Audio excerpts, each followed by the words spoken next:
फलस्तीन और इसराइल के दरमियान जो जंग छिड़ी हुई है, फलस्तीन की जानिब से मुसलसल हमले किए जा रहे हैं, पैदर पे अटैक्स किए जा रहे हैं हमास की जानिब से, और एक काफी मेजर इलाके जो इसराइल के हैं वो फलस्तीन ने अपने कब्जे में ले लिए हैं और उस पर हमास का कब्जा है। कुछ तस्वीर के साथ, कुछ नक्शों की मदद से मैं आपको एक्चुअल सूरत हाल आप तक रिपोर्ट करने की कोशिश करूंगा। वीडियो को आपने आखिर तक देख लेना है, क्योंकि इस वीडियो के आखिर में मैं आपको अगली स्ट्रेटेजी बताने वाला हूं कि हमास की जानिब से अगली स्ट्रेटेजी क्या प्लान की जा रही है और इस स्ट्रेटेजी में उसके साथ कौन कौन से ममालिक शामिल होंगे। सबसे पहले तो मैं आपको नक्शे की मदद से बताने की कोशिश करता हूं। जरा पहले आप एक तस्वीर देखिए और इस तस्वीर के मदद से ये जो नक्शा है मैं आपको समझाऊंगा। आप ये जरा तस्वीर देखिए। अच्छा, मजबूरी ये है कि क्योंकि अगर हम कोई भी डायरेक्ट पिक्चर इस इशू से रिलेटेड यहां पर दिखाते हैं, डिस्प्ले करते हैं, तो पूरी की पूरी वीडियो को रिमूव कर दिया जाता है।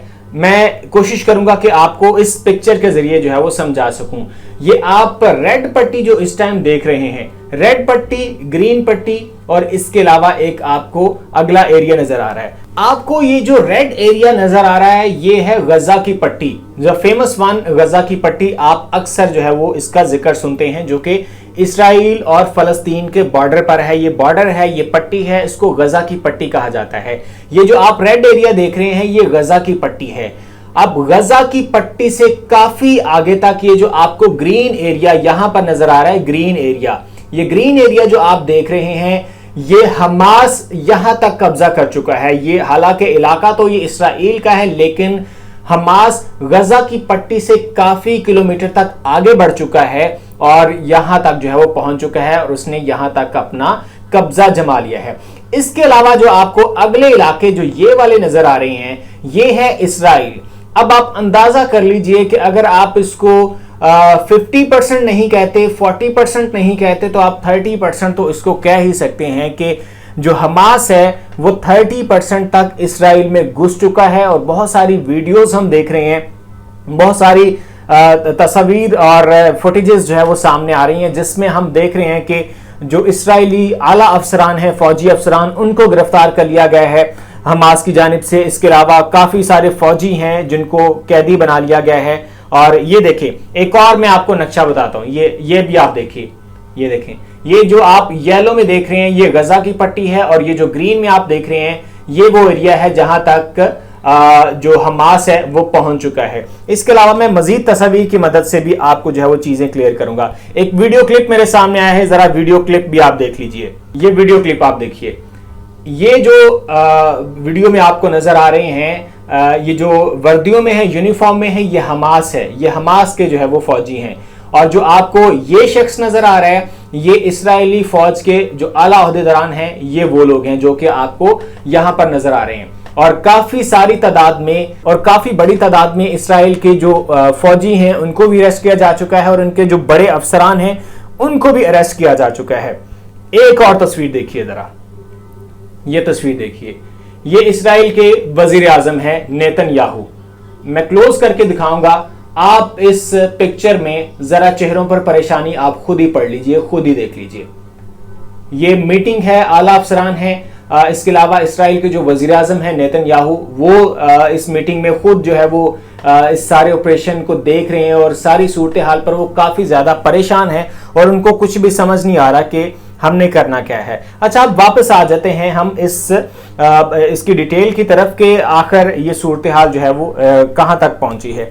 तो मैंने आपको नक्शे के अकॉर्डिंगली बताया कि फलस्तीन जो येलो कलर का एरिया है वो इलाका है जहां पर फलस्तीन की जो फौज है वो पहुंच चुकी है और बाकी जो एरियाज वो मैंने आपको कंट्रोल के जरिए बता दिए हैं। रात 3 बजे के बाद एक बार फिर इसराइल पर हमला किया गया और अब तक जो इसराइल में जो हलाकतें हैं उनकी तादाद तकरीबन 350 हो गई है और इसराइल के 22 इलाकों पर हमास ने कब्जा कर लिया है और उनका कब्जा भी बरकरार है। इसके अलावा ईरान, कतर, हिजबुल्लाह के बाद शाम ने भी हमास की हिमायत का ऐलान कर दिया है, जबकि अमेरिका और यूरोप ममालिक ने इसराइल की हिमायत का ऐलान किया है।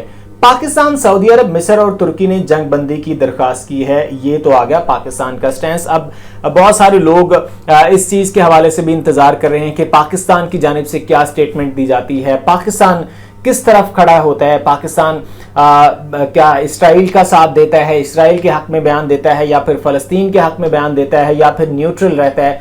तो पाकिस्तान भी उन ममालिक में शामिल है जिन्होंने जंग बंदी को रोकने के, यानी जंग, उन्होंने कहा कि जंग बंद होनी चाहिए। ये इस हवाले से काफी सारे तहफ़्फ़ुज़ात लोगों के माइंड में जो है वो पाए जाते हैं कि पाकिस्तान को स्टैंड लेना चाहिए और उनको ये अलग ऐलान सपोर्ट करनी चाहिए हमास की और फलस्तीन की, क्योंकि पाकिस्तान एक मुस्लिम कंट्री है, इस्लामी जमहूरिया पाकिस्तान है, और यहाँ पर बड़ी तादाद में मुसलमान पाए जाते हैं और मुसलमानों का किबला अव्वल है बैतुल मक़दस। अब बैतुल मक़दस की हिफाजत के लिए अगर हमला किया गया है इसराइल पर फलस्तीन की जानिब से, तो पाकिस्तान की जो स्टेटमेंट है ऐसे टाइम पर यह नहीं होनी चाहिए कि यह जंग बंद होनी चाहिए, बल्कि मैं ये समझता हूं कि पाकिस्तान की जो स्टेटमेंट है वो बहुत ज्यादा जारहाना होनी चाहिए और पाकिस्तान का एक क्लियर स्टांस होना चाहिए बैतुल मक़दस को लेकर, फलस्तीन को लेकर, और इस जंग के हवाले से पाकिस्तान को क्लियरली जो है वो ये कहना चाहिए कि हम फलस्तीन के साथ खड़े हैं, हम हमास के साथ खड़े हैं और इसराइल की हम मुखालफत करते हैं, इसराइल को हम तबाह करने में जो है जो हमारा रोल प्ले हो सकेगा हम जो है वो करेंगे। लेकिन पाकिस्तान का जो स्टैंस है वो आप समझ रहे हैं कि इन बिटवीन है। अब मैंने आपको कहा था कि आखिर में मैं आपको स्ट्रेटजी बताऊंगा कि क्या स्ट्रेटजी जो है वो प्लान की जा रही है। अब जो अटैक किया गया है वो तीनों जानिब से किया गया। हमने देखा कि फजाई हमले भी किए गए, जमीनी हमले भी किए गए, और अब जो एक और चीज प्लान की जा रही है वो है जो दरियाई रास्ता है, समुद्री रास्ता है। ये आप तस्वीर देखिए, ये तस्वीर देखिए, ये तस्वीर जारी की गई है हमास की जानिब से। ये हमास के वो जंगजू हैं जिन्होंने पानी के जरिए, यानी इस समुंदर के जरिए इस रास्ते को इख्तियार किया, और उन्होंने यानी हर तरफ से जो है वो अटैक अब किया जाएगा।